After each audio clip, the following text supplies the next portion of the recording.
그리스도인으로 살아간다는 것은 만만하지 않습니다. 쉬운 일이 아니죠. 왜냐하면 신앙은 삶입니다. 우리가 믿는 것을 삶으로 살아내야 합니다. 그래서 그리스도인들의 삶은 결코 쉬운 일이 아닙니다. 목사님들이 설교 준비하는 것이 쉽지 않습니다. 그러나 설교하는 것보다 훨씬 더 힘든 것이 있습니다. 설교한 대로 살아가는가입니다.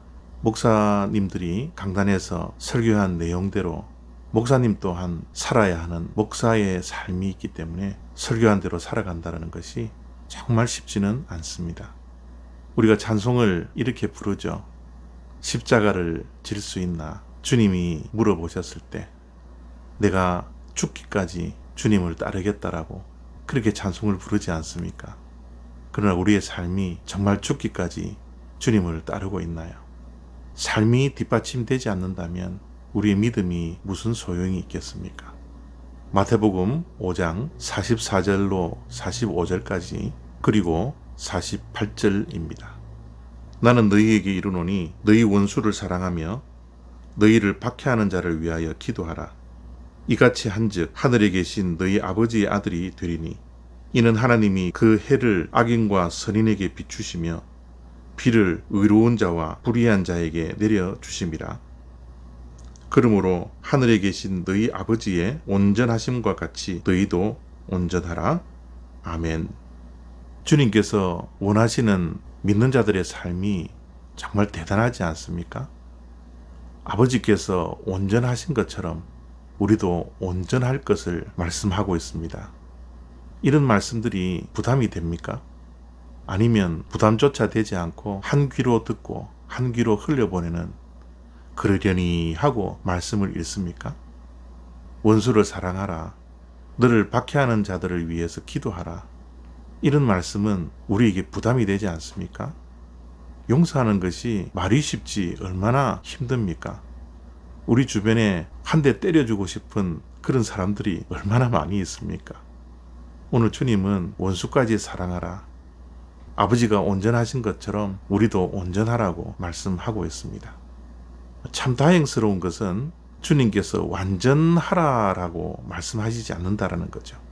물론 영어 성경에는 완전하다, 온전하다라는 것을 perfect라고 다 번역을 해놓고 있지만 한국말의 번역은 조금 뉘앙스가 다르죠. 완전하다라는 것은 완벽하다라는 것입니다. 아무런 흠이 없는 것을 완벽하다라고 말하지 않습니까? 그런데 온전하다라는 것은 원 상태로 돌아가는 것입니다. 군인이 휴가를 갔다가 때가 되면 군대로 복귀를 하죠. 군대에 복귀했을 때 완전하게 복귀했다라는 말은 쓰지 않습니다. 온전하게 복귀했다라는 거죠. 왜냐하면 원 상태로 돌아간 것이기 때문에 그렇습니다.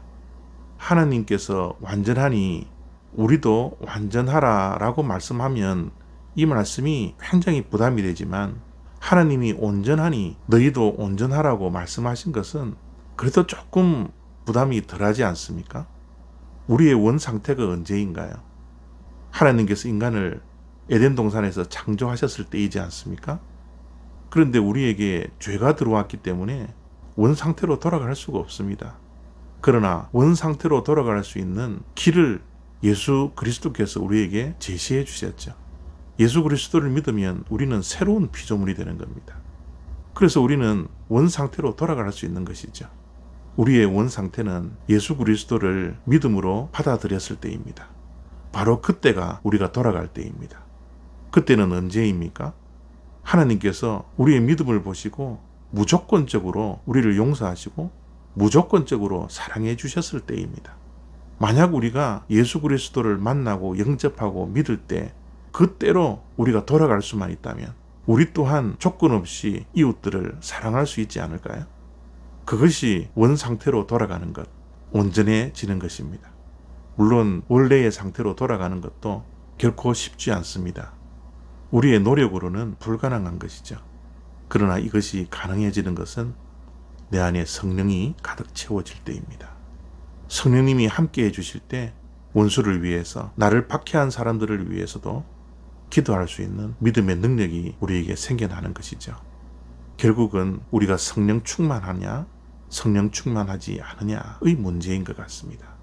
오늘도 내 삶 속에 성령이 충만해져서 하나님 아버지께서 온전하신 것처럼 우리도 온전해질 수 있는 그런 복된 하루 되시기를 바랍니다. 감사합니다.